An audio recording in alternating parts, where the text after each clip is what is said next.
Welcome to the show, and welcome to Glow So Bright. So to be good at shooting and to maintain proficiency at shooting, you need to shoot at valid targets. Now, through my own observations, many shooters just shoot into garbage. I disagree.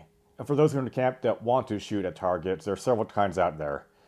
Steel targets, paper targets, cardboard targets, and for many people who would choose to shoot outside or to shoot with their own provided targets, to shoot at close ranges or to take a look at accuracy and grouping or to practice for competitions, cardboard targets are the way to go. They're lightweight, but not inexpensive. For a cardboard target, an official one, within regulations, costs around $1.10, $1.25 each, and that can add a lot. So, what are some other cheaper alternatives out there? Well, you can just get cardboard sheets and just have paper targets like this, but they can get burnt through quite easily. And they're great for practice, but may not be appropriate in all cases, or especially for competitions. Oh no! Keep your hands off my Johnson!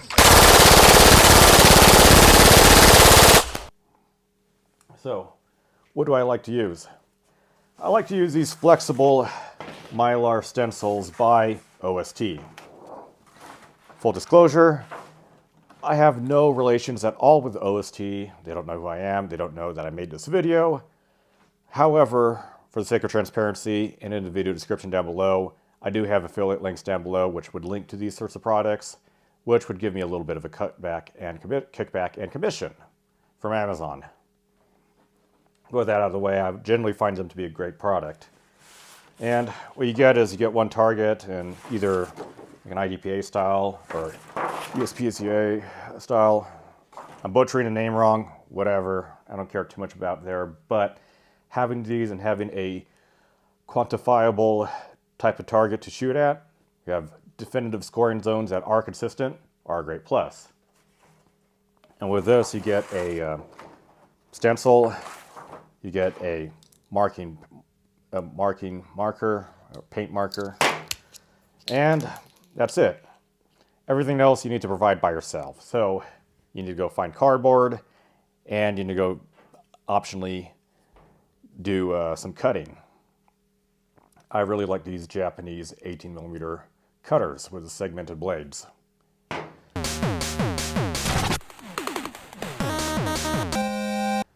And also replacement blades.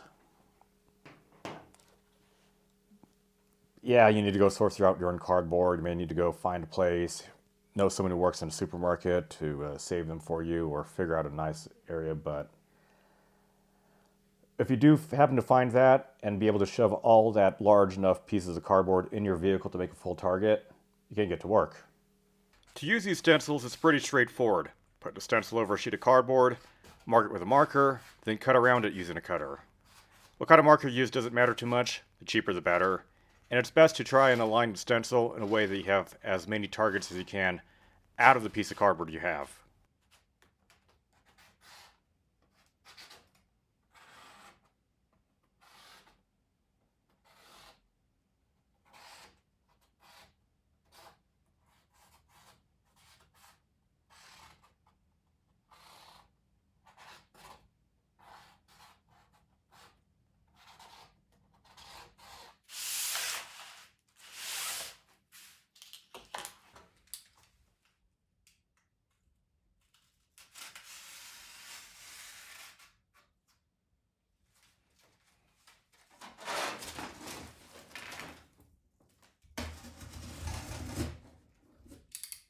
One problem I do have with the cutter is that the blades become dull, and make sure you point the blade in a clear path away from yourself. Dull blades are harder to use, and it's quite easy to accidentally cut the target incorrectly.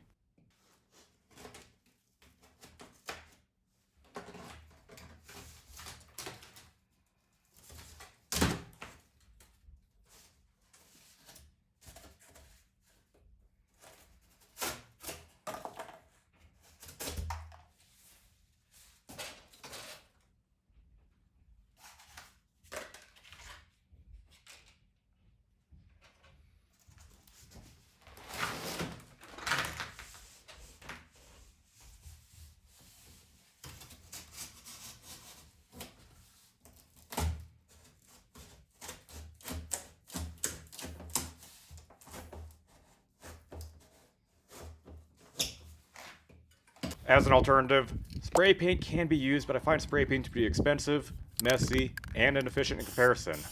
I don't recommend it.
So some disadvantages of these stencil targets is that finding cardboard sheets large enough and fit in your vehicle can be a chore. It takes a lot of time to trace all these stencils, and you will need replacement markers. And same thing with replacement blades. It is also a time investment to go and prepare all these targets. However, if you have all those figured out, I think they are worth the investment. And I exclusively use these sorts of targets in the videos I create. And with this, I can easily repair any sort of holes with stickers or tape. I can staple whatever targets I have on the front. And if I destroy them, I don't feel bad. So, if you do enjoy this video on OST target stencils, brought to you by Glow So Bright, go ahead, give it a like, comment down below what you think. If you dislike the video, give it a dislike. Read the video description down below. And if you'd like to support the channel financially, go ahead and subscribe to my Subscribe Star, or alternatively, donate to my Ko-fi page. Doing so greatly helps the channel a lot. But the best way to show support for the channel is to engage, subscribe, and share. So, do enjoy this video. Thank you very much for watching. And also, and as always, maintain proficiency and be safe with firearms. Thank you very much.